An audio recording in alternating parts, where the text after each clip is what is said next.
High, good morning friends. তোমরা সব কেমন আছো? আমি ভালোই আছি। দেখো সকাল সকাল নেই, তখন 10 সাড়ে 10টার মতো বাজে। রেডি হয়ে নিয়েছি সবাই মিলে, কাকিমা, বড় কাকিমা, ওই আরেকটি কাকিমা, সবাই মিলে। দেখো আমার ছেলেকে কাকিমা ধরে আনছে, ছেলে বলছে যাবো না। তো আজকে আছে একটি ছাদের অনুষ্ঠান, তো আমরা সবাই মিলে সেখানেই যাচ্ছি। সবার বাড়ি সবার সকলেরই নিমন্ত্রণ, মেয়েরা যতগুলো সবারই নিমন্ত্রণ আছে। তো মা আগে চলে গিয়েছে, তারপর আমি, কাকিমা, 3 কাকিমা মিলে আমরা যাচ্ছি। আর দেখো ছোটো কাকিমা আসছে আমার পিছনে। কাকিমার এখনও শাড়ি পরা হয়নি, আর সবাই বেরিয়ে পড়েছে বলে আস্তে আস্তে শাড়ি প্লেটটা করছে।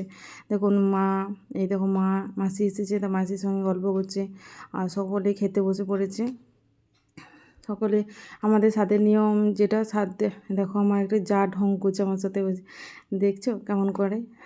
খুব ভালো, সবাই মিলে আনন্দ করতে সত্যি খুব ভালো লাগে। দেখো আবার আমরাও বসে পড়েছি খেতে।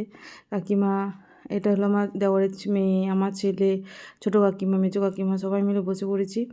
তো দেখো খেতেও শুরু করে দিচ্ছি। আমাদের ফার্স্টে খেতে দেয় মুড়ি, তারপরে মানে মুড়ি, করকরে, তার মানে চাল ভাজা, তারপরে চপ, পেঁয়াজি, বেগুনি, মানে যেগুলো থাকে সব রকম মিষ্টি, তারপরে আছে জিলাপি, সব রকমই খাবার দেওয়া হয়। তো সেগুলো এখন খাওয়া হচ্ছে। তারপরে দুপুরে খাওয়া দাওয়া হবে ভাত। তো দেখো আমরাও খেতে বসে পড়েছি। জায়গাটা একটু খাঁচা, তাই মাটির নিতেই বসতে দিয়েছে, তো নিচের মধ্যেই বসে পড়েছি। আর আমার দেওর আমার সঙ্গে একটু কথা বলছে, তাই আর কি মারছিলাম দেওয়ারের সঙ্গে। তো যাই হোক, খাওয়া দাওয়া দেখো হয়ে গিয়েছে, কাকিমা পাতা কুটি নিয়েছে, আমাদেরও খাওয়া হয়ে গিয়েছে। তো এদিকে মা আর একটা কাকিমা পরে খাবে। তো আমি মাকে বললাম যে আমি বাড়ি চললাম, সেটাই মাকে বলছি। মা মা সকাল থেকে আছে, মা একটু লেট করেই খাবে। দেখো এদের বাড়িটা না, এই কাকিমাদের বাড়িটা একটু ওপরে, তো নিচে ঢাল টাইপের রাস্তা।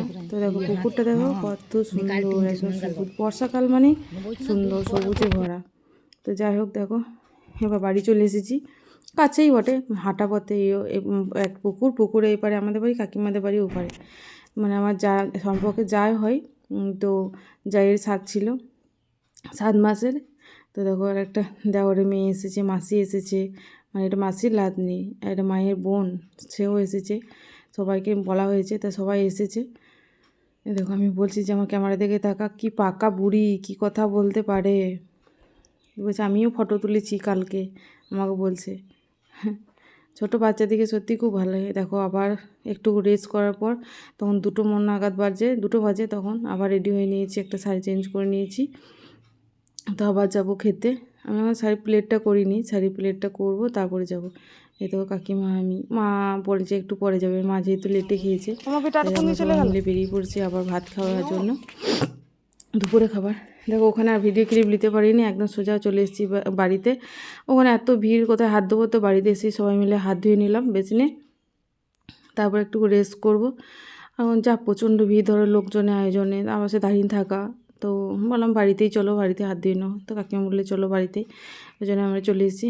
দেখো এটা হলো বিকাল দিকে, ঘুমিয়েছিলাম একটু, ঘুমিয়ে উঠে পরে একটু বসলাম, আর দেখছি প্রচণ্ড মেঘ করেছে, প্রচণ্ড। তো এত বৃষ্টি, এত বৃষ্টি, আষাঢ় মাস মানেই বৃষ্টি শুরু। সে আষাঢ় মাস ঢুকেছে তখন থেকে বৃষ্টি হচ্ছে প্রতিদিন তোমাদেরকে ভিডিওতে আমি প্রতিদিন সেই বৃষ্টিই দেখাচ্ছি। তো বৃষ্টি আরম্ভ হয়ে গিয়েছে। তো আজকে রাতে বলছিলাম, তো দেখো এদিকে দেওরকে, বৃষ্টিতে তো বাজারে যাওয়া যায়নি, তো দেওর বাজারে ছিল, তো দেওরকে ফোন করে বলা হলো যে চিকেন নিয়ে আসবে। তো দেওর নিয়ে এসছে 1 কিলো মতো চিকেন। তো দেখো চিকেনটা ঢালা হচ্ছে। রাতে মেনুতে হবে, রাতের মেনুতে আজকে হবে খিচুড়ি আর চিকেন হালকা রস, মানে ঝোল ঝোল করে, চিকেনের ঝোল আর খিচুড়ি। তো আমি খিচুড়িটা অলরেডি চুলোতে বসিয়ে দিয়েছি, তো চিকেনটা যেন ওয়েট করছিলাম। তো আজকে আমি আর চিকেনটা বানাবো না। দেখো চিকেনটা বানাচ্ছে ছেলের বাবা। তো ও বলছে আমি চিকেন রান্না করছি, তো কালকে ছেলের বাংলা পরীক্ষা আছে, তো তুমি বাংলাটা একটু দেখিয়ে দাও। তো আমি ওকে দেখাতে এসেছি।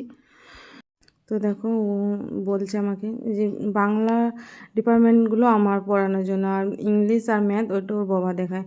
তো আমি বাংলা যেহেতু পরীক্ষা, তো বাংলাতে চিঠি লেখা আসবে, তো সেটাই পড়াচ্ছি। আর এদিকে দেখো চিকেন কষা চলছে এদিকে। ছেলেদিকে রান্নাঘরে রান্না করতে দেওয়া মানে রান্নাঘরটা পুরো অগোছালো। তো যাই হোক, নিজে থেকে যখন বললো আমি রান্না করছি, তুমি ছেলেকে পড়তে বসাও গো। তো আমি বললাম ঠিক আছে, আজকে তুমি বানাও, আমি ছেলেকে পড়তে বসেছি। তো ও চিকেনটা রান্না করছে আর এদিকে খিচুড়ি অলরেডি হচ্ছে। তো ও পড়ার ফাঁকে আবার বলছে চিকেন কষা খাবো। তো মোবাইলটা নিয়েও বসেছে। তো ও চিকেন খাচ্ছে আর এদিকে মোবাইল দেখছে। মোবাইল দেখেনি, মানে ওর দাদু ফোন করেছে সেটাই কথা বলছে। এদিকে দেখো খিচুড়ি আমি নামিয়ে নিয়েছি ছোটো ইয়েতে করে, সবাই মিলেই খাবো খিচুড়ি আর চিকেন কষা। তো দেখো আবার সেই বৃষ্টি আরম্ভ, মানে বৃষ্টি হলে যা হয়। তো যাই হোক, রাতে আজকে রাত মতো এই পর্যন্তই। তো দেখো খাওয়া দাওয়া সেরে উপরে চললাম। তো দেখা হবে নেক্সট ভিডিওতে। বাই, তোমরা সব ভালো থাকবে।